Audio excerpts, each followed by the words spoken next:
tunay na pangyayari sa buhay ni Lolo GN. Nagpakilala siya na siya ang anak ng Diyos ng kataas-taasan at sinabi niyang siya ay may kaharian at siya ay maghahari. 33 taon siya nang ipahayag niya ito. Natakot ang mga pinuno ng simbahan, mga dalubhasa sa kautusan ni Moises at iba pang mga pinuno sa lipunan. Kaya sila ay nagplano na siya ay ipadakip sapagkat nilalapastangan daw niya ang Diyos ng kanilang mga ninuno. Nag-akala ang mga pinunong relihiyon na aagawan sila ng posisyon ng Panginoong Hesus dahil sa kanyang kahusayan sa kasulatan at gumagawa siya ng maraming himala na nakukuha na niya ang simpatya ng mga mamamayan at sila'y nainggit sa kanya dahil sa kanyang karisma sa tao na marami na siyang tagasunod at sila ay nadadaig na ng Panginoong Hesus Nazareno. Ang mga obispo, mga pinuno ng simbahan, mga eskriba at mga paraseyo, ang mga sumusunod sa kautusan ni Moises. Ngunit si Hesus Nazareno ay may kapangyarihan na hindi alam ng mga pinuno ng simbahan, na hindi nila inalam ang kanyang kapangyarihan, kabutihan at dakilang pagmamahal, kundi ang umiral sa kanila ay inggit, kayabangan, kahambugan at pagmamataas, dahilan upang magplano sila ng kasiraan ng Panginoong Hesus Nazareno. Inuna nila ang kanilang pagmamataas at takot na mawala sa ang kanilang posisyon, na akala nila ay aagawan sila ng Panginoong Hesus at makuha na niya ang kaharian at ang buong bansa.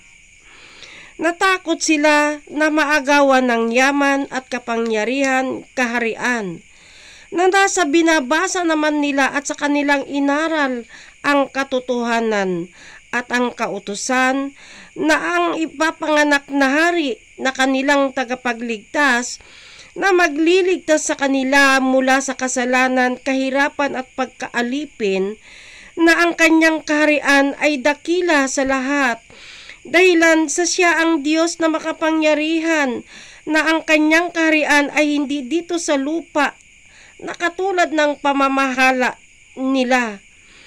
Hindi nila ito tinugis ang katotohanan ng sinabi ng tatlong hari, na ang salitang kapangyarihan na sana'y maging kabanalan ito ng kanilang espiritu at tibay ng kanilang isipan, dahilan sa kanilang aral at pananampalataya sa kasulatan. At hindi nila nakita ang kanyang pagmamahal dahil umiral sa kanila ang kanilang masamang balak, plano at inggit, na sila'y natakot na maagawan.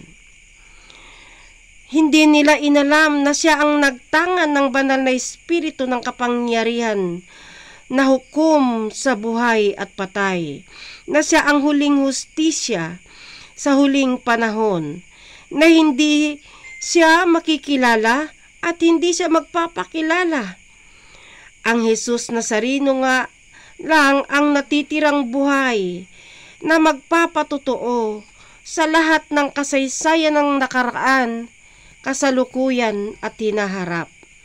Wala nang buhay magmula ng unang henerasyon hanggang sa 5 henerasyon, lahat ay patay na.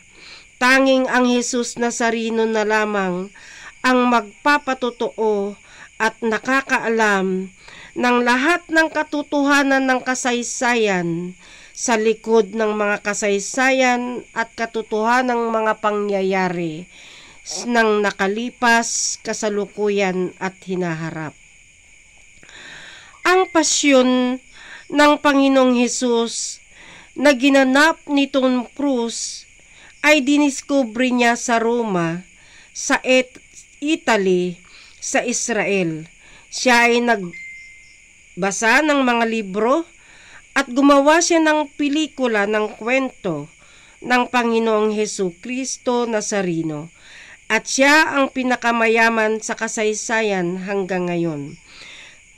At ang kwentong yan ay kwento na lang ng nakaraan ng 5 henerasyon. Ngunit ang totoong kasaysayan, ang totoong mga pangyayari ay nasa libro ng teksto ng kapangyarihang kaisipan ni Lolo JN. At siya na lamang ang natitirang buhay upang magpatotoo sa lahat ng ito.